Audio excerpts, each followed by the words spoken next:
Good afternoon, everyone. This is Joe Whitcomb with another episode of Reboot Your Relationship. It's good to have everybody here again. And we're going to be talking a little bit today about one of those things that I focus a lot of my time on in working with trauma-informed relationship psychotherapy, and also just the strategies that people use in relationships.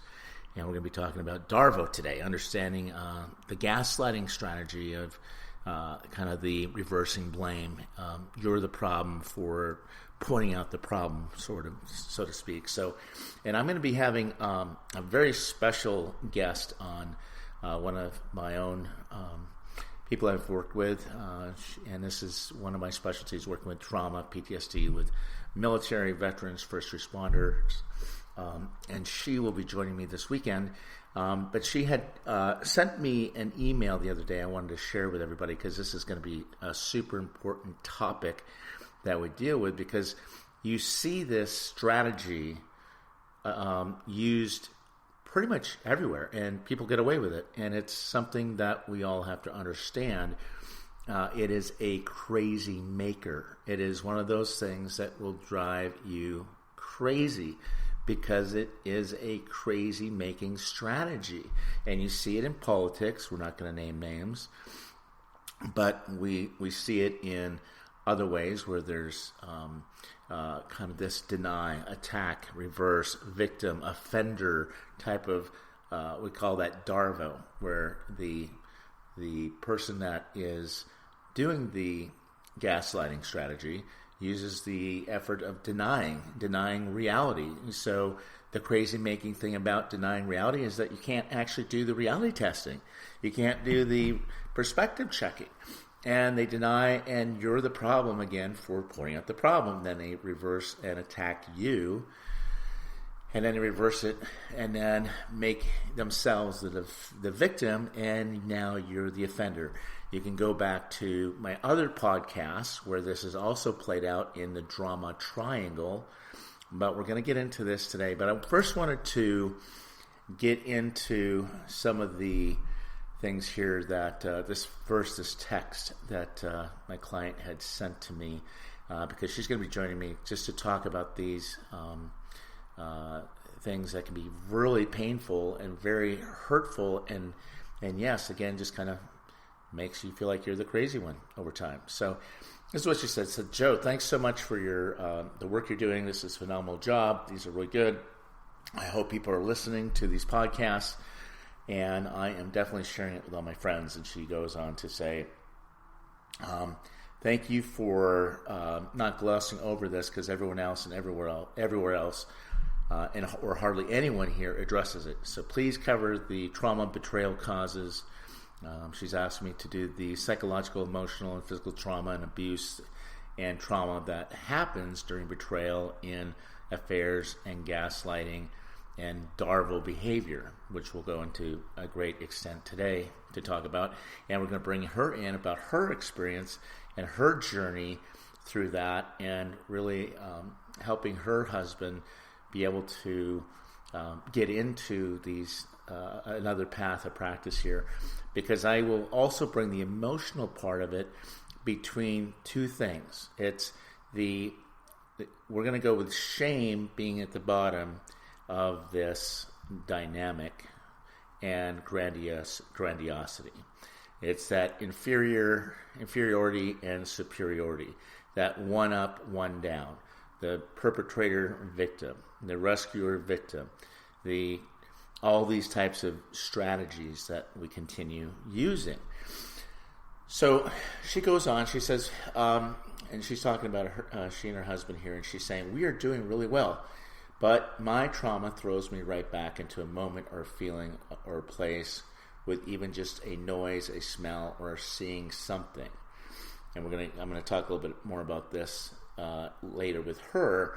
But this is where we get into that double bind of affect, emotional contagion. What does that mean? It's like a little bit of a codependency. It's that stance that you get into when you're in that vortex. And that affect, emotional contagion is you're taking on the trauma So there's a primary person with PTSD and all their stuff that's going on, the trauma, as well as the secondary person who has now taking on the same exact symptoms. And she's going to explain that to you, and it's something that we have to talk about because that becomes the trauma bond or the trauma loop that these couples can get into. It's because this is where I always say we're broken three ways. We're broken within my me, and the other person, but then we're also broken in that space between, and that space between, that within part or between part, is the part that where trauma has, because there's an attachment injury here. If you go back to my other one talking about attachment injuries, and that's where there has been a betrayal, a significant betrayal of trust in the bond and the attachment, where it shapes and changes everything in the dynamic. So, and here she talks about too how these traumas come up and how they keep reenacting themselves, because here she's talking about just hearing a phrase or a facial expression my husband makes, the fear and terror is overwhelming at points. Having the person you trust and love the most hurt you that you weigh in the hugest mind, we'll just say F word, in the world. This is a PG podcast, so we've got to keep it family oriented. So your enemy and battlefield are not defined or clear, and it's the last person you ever thought it would be. It's almost impossible to release it. Even when you do, those triggers are so powerful, it's paralyzing and visceral. His touch, voice, anything is like knives and danger. You can't breathe, think, it's freezing, and your heart hurts so bad in your chest. It shoots pain so deep and raw, you think your entire body might seize. I hurt for days after I'm triggered. The nightmares are constant, and waking up all night trying to keep the dream emotions in check from my reality emotions is mentally exhausting. Of course, all this prior trauma in life piles on, and it's like a massive storm, but all the pain and stuff in my life, and nothing compares to this. So as you can see, she is taking on the actual symptoms of the primary PTSD, a survivor, right? So she's taking that on, and she's saying, women could really use you as a therapist around here who understands the horrific trauma they feel after this, because you and I both know most of these guys in the military and Marines with PTSD, and the emotional abuse was long felt. The power and control abuse was long felt. And the little random, I didn't mean to hit you that hard, grab you that hard, throw you down like that hard, you name it, over the years, getting so twisted in our brains, we don't even know what is acceptable anymore. We make so many concessions and love through so much loneliness and pain, we can't remember what it was like to feel complete love. And by the time something like this happens, you hate yourself as much as them for a long time. And here we're talking about the attachment injuries and the betrayal. And it's not just the other betrayal, but it's the self-betrayal that is sometimes most injurious, because, we can escape those. But when we allow certain things in our life, and this is going to be the thing that we are going to be talking about, is how do we get beyond this, where there's you can get beyond the defenses and abusive behavior. And she was saying that just empathy and love and sheer utter remorse and feeling my pain of the last 16 years, he began to identify and understand the impact of those two places that he would bounce into, in and out of, the shame and the grandiosity. And I'm going to talk about that, one up, one down. And then on the boundary side of things, what we're going to talk about too, one side is the love avoidance, kind of like a turtle pulling out, pulling away, distancing, avoiding the shame, avoiding the pain, avoiding the conversation, stonewalling, that kind of raging turtle that never comes out. And then on the other side of that boundary is this boundarylessness, right, where there's just a lashing out and unstoppable frenzy. So you got the immovable object on one side and this, unstoppable force on the other side, right? And these two vacillate back and forth in the trauma. So it's a come close, get away. It's like these high tides and low tides and rip tides, all these undercurrents going on within and between partners.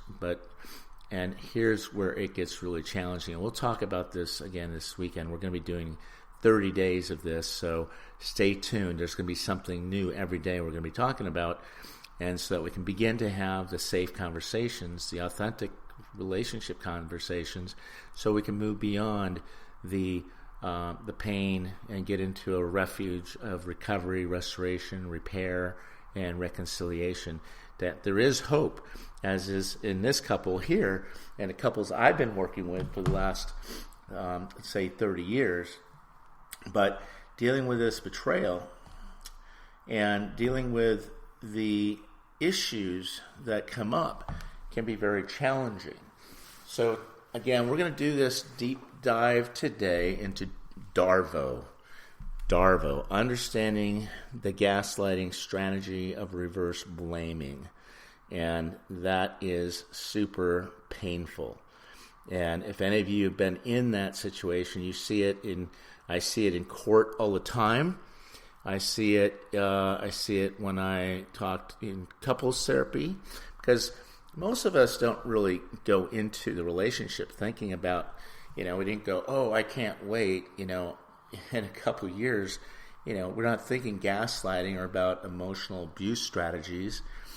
We're not even thinking about having to have certain boundaries because it was a safe place in the relationship in the beginning. And we don't know what it is until it's right in front of us.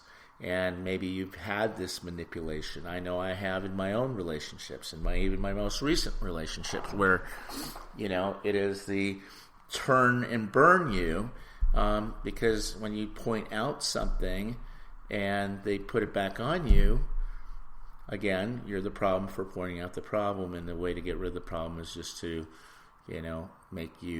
to attack you and reverse it and go to victim, and you're the offender, that whole struggle.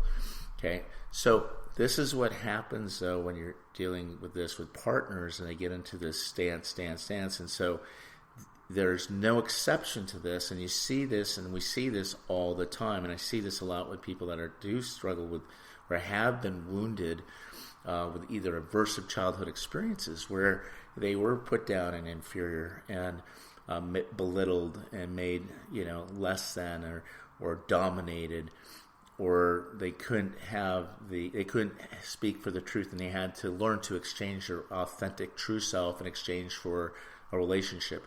But there's so much. But then we learn all these behaviors, these certain strategies, right? So the wounded adaptive child, again, learns these strategies of passive aggression and black and white, all or nothing, relentless, blaming, but they learn to survive in that setting. So what we do, and I know I do this all the time, I run into people, fall in love with people who are super charming, loving, maybe even doting at first, right? Yet, here we go. All too often, what starts with life and love and relationships, where it presents this sense of valuing and idealizing, begins to devolve and eventually begins to devalue, reject, and then over time in this relationship, you begin to feel that relationship racked with this sense of hopelessness and despair, and that goes back down to the victim. So how do these relationships get there? How do we get there?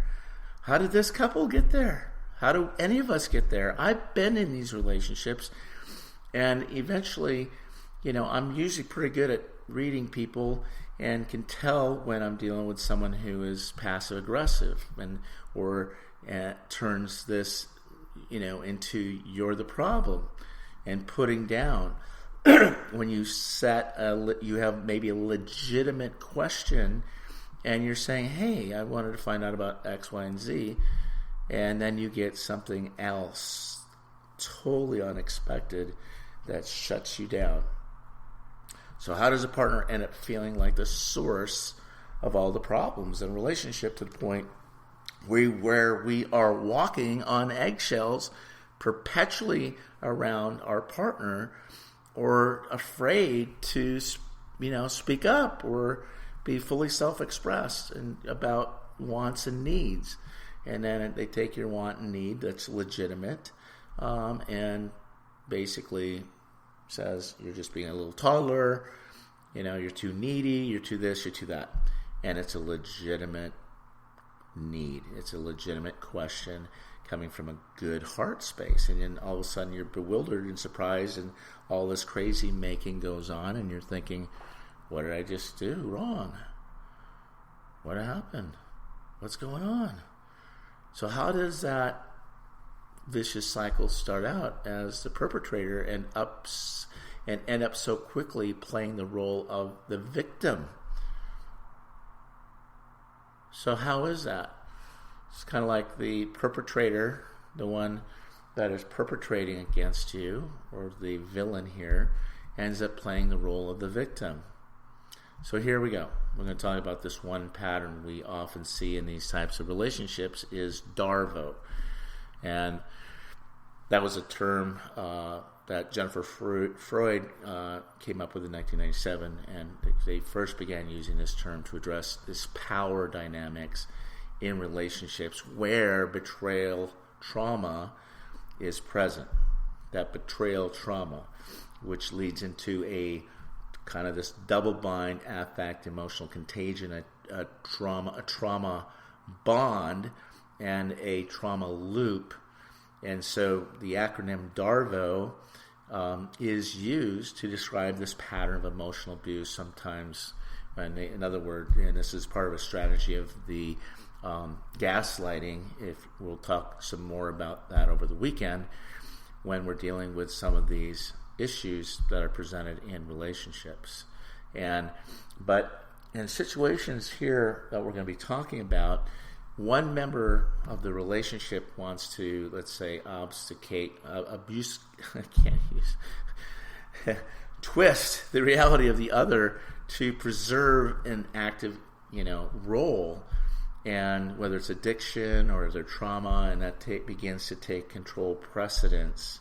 So we see this DARVO showing up in relationships.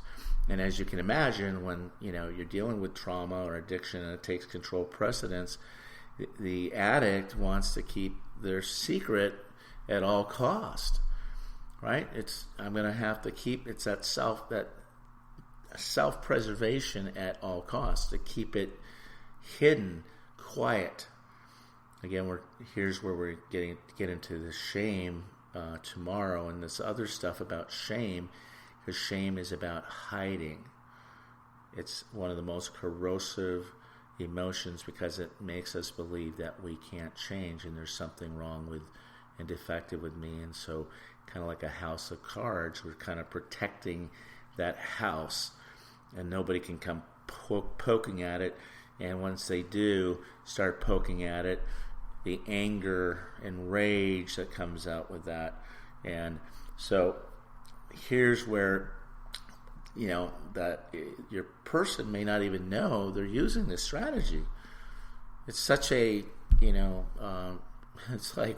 it's just kind of that they've learned this strategy, but it's also a way to keep you, the partner, in the dark about the real reality of the behavior either the addict or the abuser is truly engaged in, or what's going on, and all these secrets that are being held back.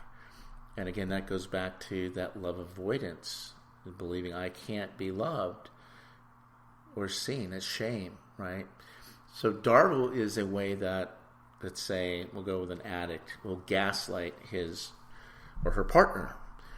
And I've been on the other side of that, where shifting blame from self to the other. And I know we all do it. I catch myself doing it sometimes too when I get defensive. And then I have to stop, think, observe, process, and get back to the truth.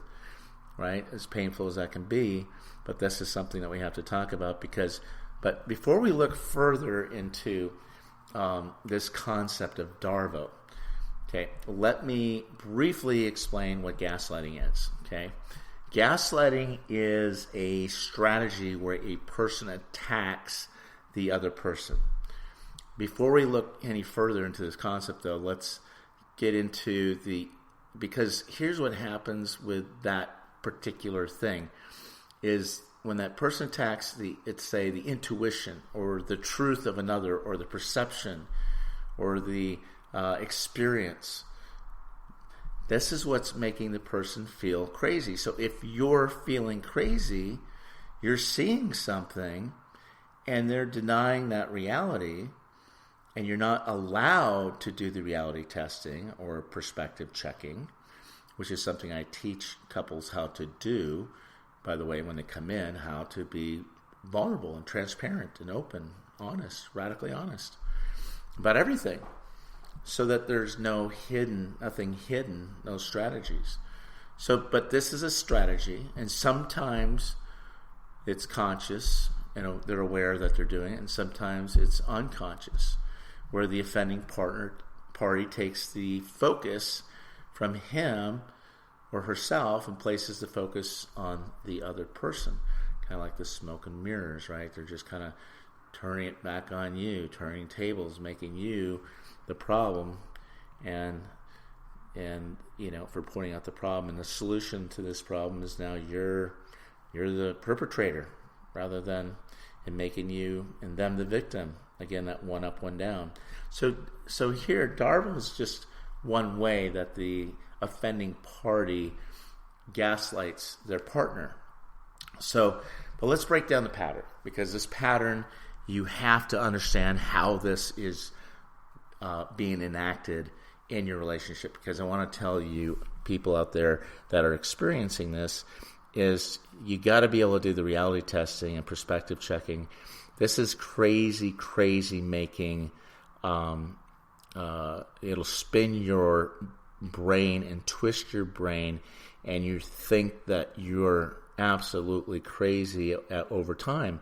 And if you don't reckon, and I've been doing this for so long, I see it immediately in people, and even within myself. So there is a way to, really break through some of these upper limit barriers, but we want to break this pattern down, but we all do it in some ways. It's all in the spectrum between, being pathological and, narcissist, all those types of things. Labels I'm not really fond of using, but there are real dangerous people out there. Danger.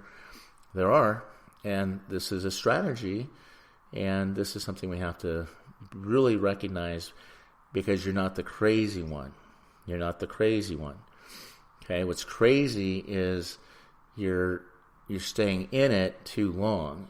And a lot of us, because we love people, and you typically will see this one up, one down type of dynamic, and it becomes this pattern, this fixed way of being. So typically, this relationship dynamic starts with, let's say, the partner finding something, intuiting something, or suspecting something in the other partner, anything, right? And the partner shares their suspicions with, let's say an addict or a cheater, or, someone that might be hiding something. And again, these suspicions there could be direct evidence, like pictures or text messages or online profiles, or intuitions, or feeling like something's off or confused by the, addicts or cheaters, or the person who's experiencing trauma, their irritability or erratic behavior, or stories that are not lining up, and it's as if you're coming up to their house of cards, and that is so fragile, and you start poking at it, it's like they're afraid that their house of cards is going to collapse, and they're defending it. But either way, here the partner brings this up with, let's say, the addict, or we'll use addict, only to be met with a denial like you're just imagining things. You ever get that one? You're just imagining things. You're crazy. What are you talking about? That you're just projecting from your past.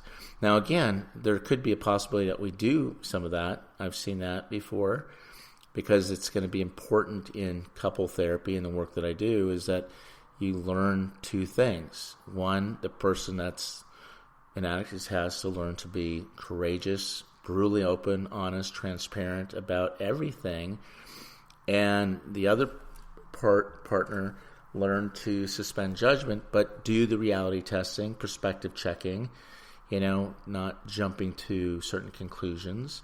Especially if you have a history of this type of parenting growing up, where you had that, with a parent or another parent or a previous relationship that this has been in. I've been with people and worked with people in relationships that have had horrific gaslighting and ghosting and using the DARVO strategy here. That's their signature move to put it back on you. And I'll tell you, it's painful because you can start projecting that onto everyone else who may simply just, not feel comfortable in that moment. But you're looking at this as a pattern. Is this a pattern? Is this something that every time you bring something up that they kind of, again, attacking you? But that's where we get to the next phase of this dynamic here by saying something like, they'll say something like, I can't believe you even think that, or what were you doing snooping around in my phone for, or my internet? Now, in my best practice with couples in the couple bubble is we don't have anything to hide. There's nothing to hide. Everything's transparent. You're in a marriage, and having that secure base is super important. Now, again, let's say if you do have a history, though, of abuse and mistrust, you got to check yourself too, right? Because that's also can be intrusive, but it is necessary, though, that you are absolutely able to find that transparency and vulnerability to be open to anything, in the relationship, because that's intimacy. Intimacy is two powerful people joining in the truth with love and acceptance, right?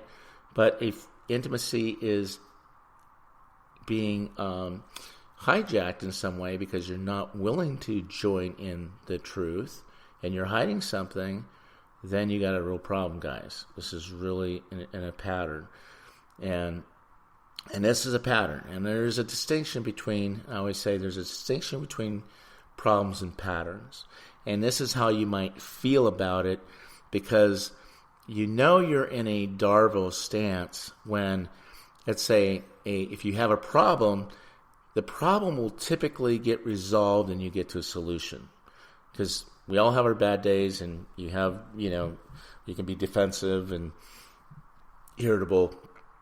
But if that the person that's feeling offended and turns back on you and they're willing to resolve and restore, repair, and kind of say, hey, here, let's talk about this, then you're just running a problem, not a pattern. Where the pattern is a fixed way of being, and it becomes not just their way, but a way or the way that you are now relating. And it becomes this fixed way of being. It's this trauma loop, this trauma bond, this rigid impasse, because you're never going to be seen. You're never gonna have any type of resolution or repair. So now this kind of leads us to the A in the DARVO dynamic, which is the attack, right? So after the denial, the addict will make an attack, or whoever. This could be super subtle, okay? And they may say it like, I'm not sure what you're talking about. I love you so much, I couldn't ever imagine doing that. Or not so subtle, what's wrong with you? You got some serious trust issues. Take a look at yourself for once. Now, either way, the blame gets shifted back to the partner, right? This is the counter-attacking. This is the attack. And this is where it's really hard and it shuts you down, right? Again, communication between couples is a dynamic process of discovery. And this type of attack will shut down discovery and intimacy and love and put people on notice, right? And that's important to recognize. And I've been in these situations where it gets into such a rigid impasse that there is no movement behind, and they will take a stand on that and live by that sword, die by that sword, and it all goes back to that shame and the grandiosity, and they attack, go into that superiority, and then you're feeling inferior. Okay, so now we move into the R in the DARVO dynamic, which is reverse. So here's what we see. Here is the addict or the perpetrator is now starting to shift the attention from themselves onto the partner. So what may have come as a simple question from you, they begin to turn it into an onslaught form of the addict. Okay, so the original question or suspicion becomes clouded, and the addict moves into the victim role. I had a personal experience with this a couple months ago with a business partner, and I do what I do, and he was doing the business part and building the websites, and he spent 10 months on that, and I was giving him a lot of freedom to innovate and create all sorts of fun stuff. And I started noticing, I would say, hey, tell me how's things going, and can you show me some things? And then he'd get really angry and upset, and he would say, you don't trust me, you're devaluing my work. And I'm going, no, I'm just asking you a very legitimate question about what's going on. And then after a while, I get that after 3 times, I started to do a little different approach to try to soften it. And I said, hey, how are things going? Can you show me some of the designs? And so we're now 10 months into this project. I still haven't seen anything. And $25,000 into it, right? So we're getting into this thing. And so I'm trusting him to do all this work, $25,000 into this project. And I said, hey, can you show me some of the work, right? Can you show me what's happening? And also, because it's year end here, I need to, can you send me the receipts? And so I can do the taxes on the business expense side. Can you forward those to myself as well?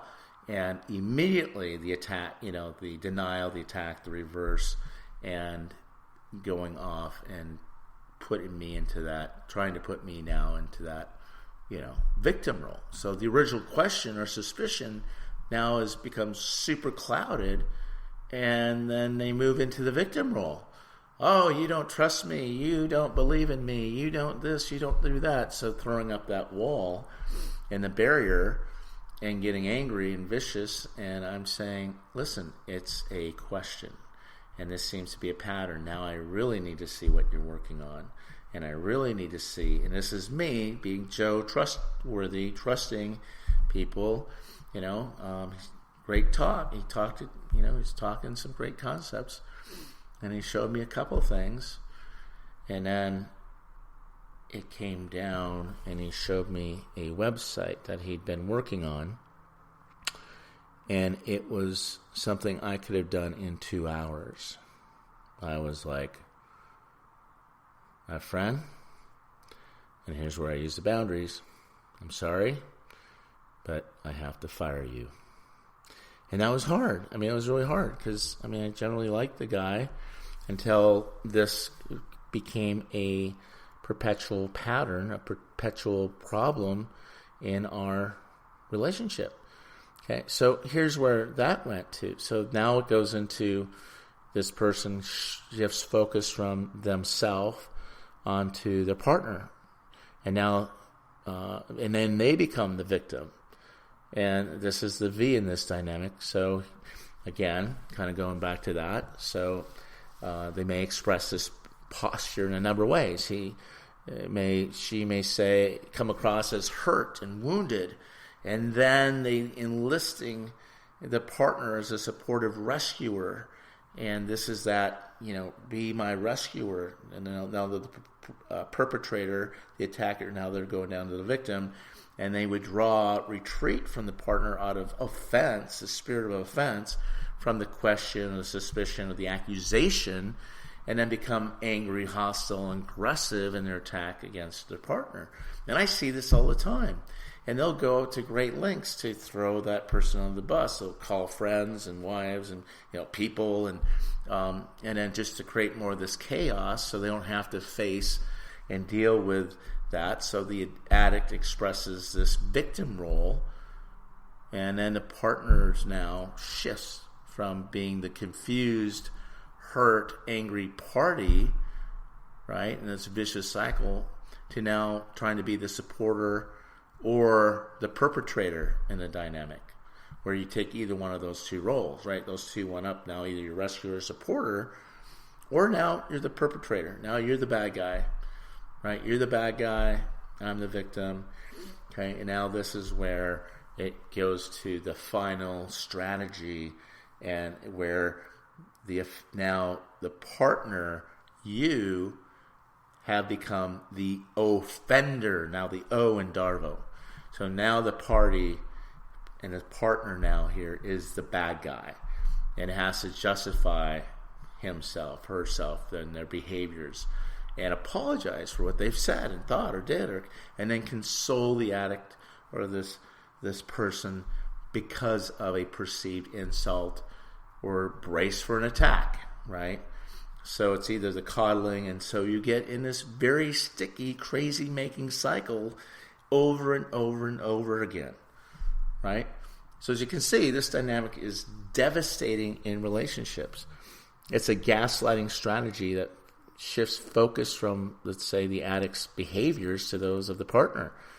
It may start off very subtle in relationships, okay? It starts out slow, but then it can ultimately begin to escalate into very destructive power struggles and dynamics in the relationship, and struggling with the impact of all this trauma, this vortex that you get caught up in.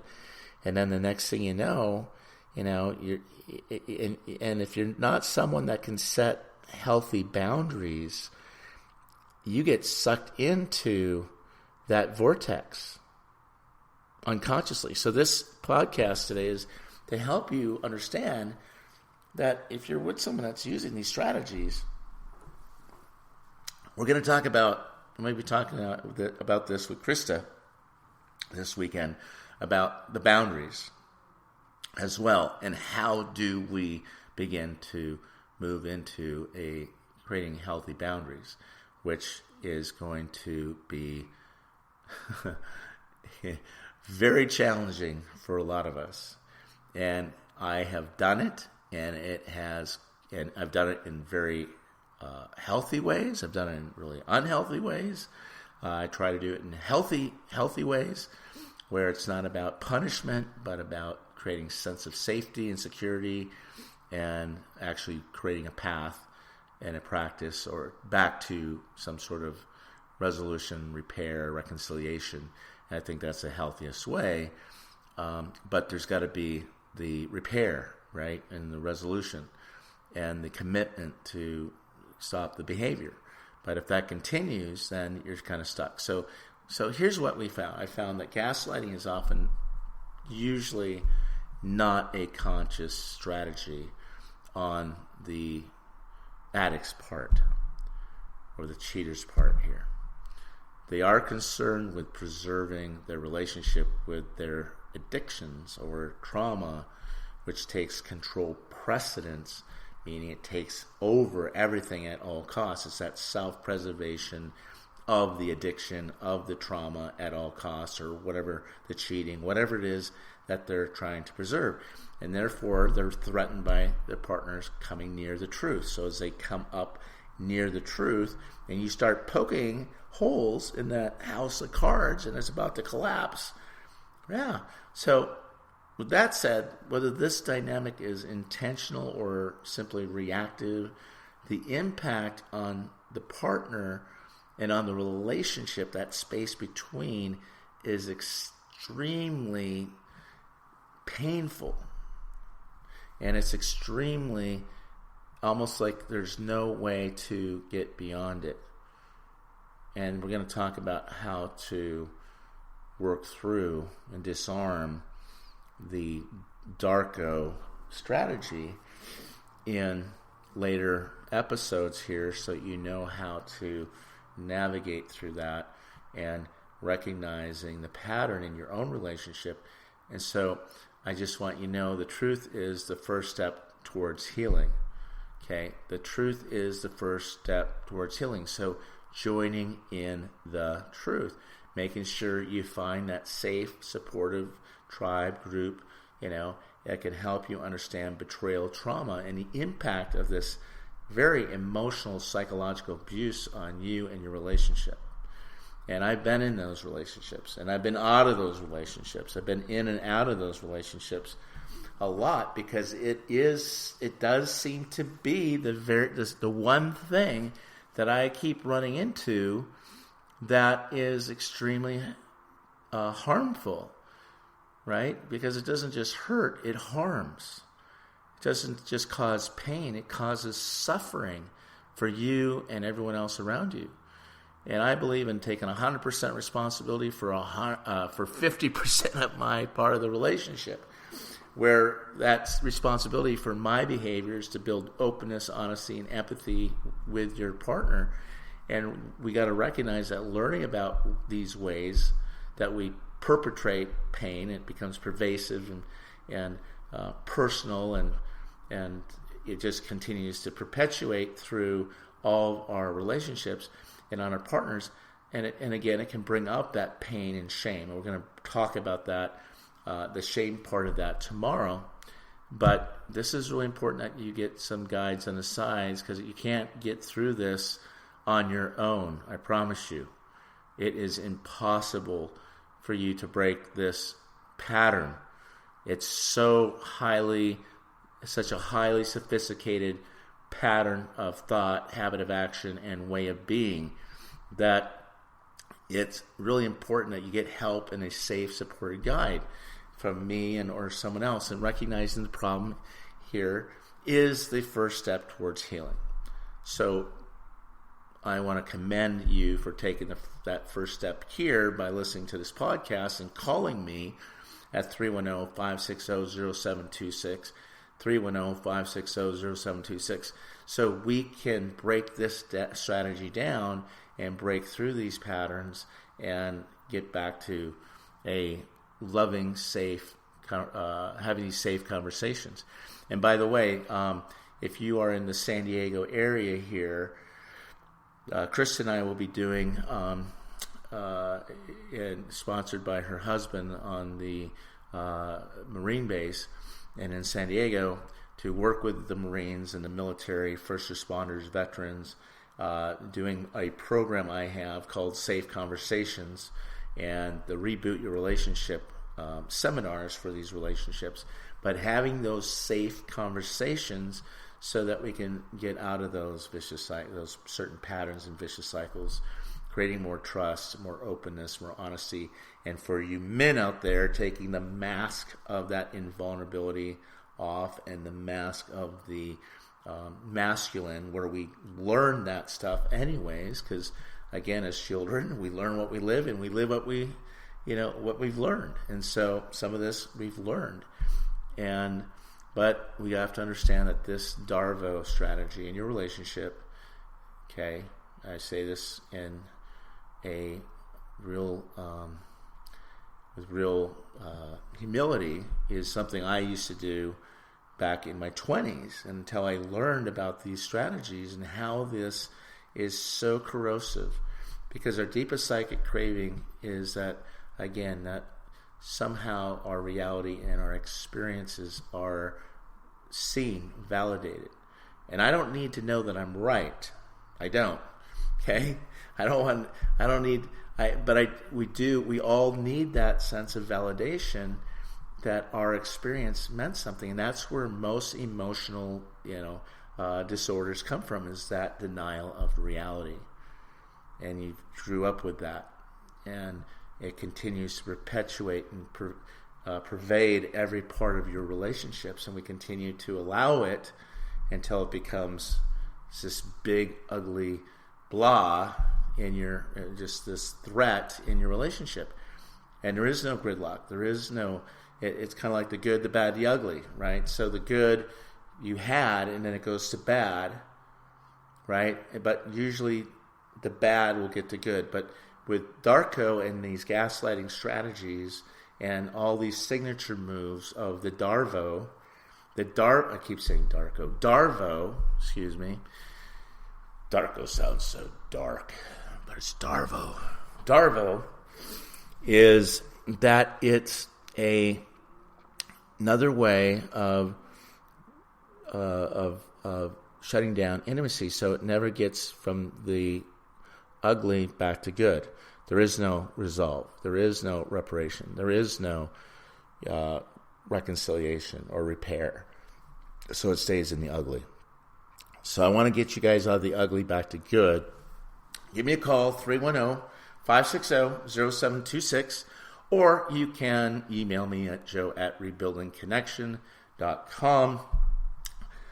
DARVO, gaslighting, these strategies of reverse blaming are real. You see it all the time. And there is very little hope of getting beyond that without getting into some safety group or some secure therapy and someone that can help you both translate and interpret and get beyond that pattern.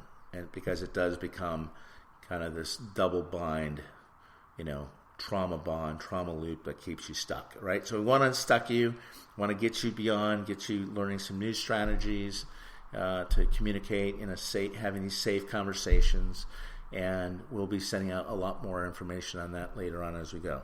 All right, thank you all, and we want to wish you the very best of 2020. God bless.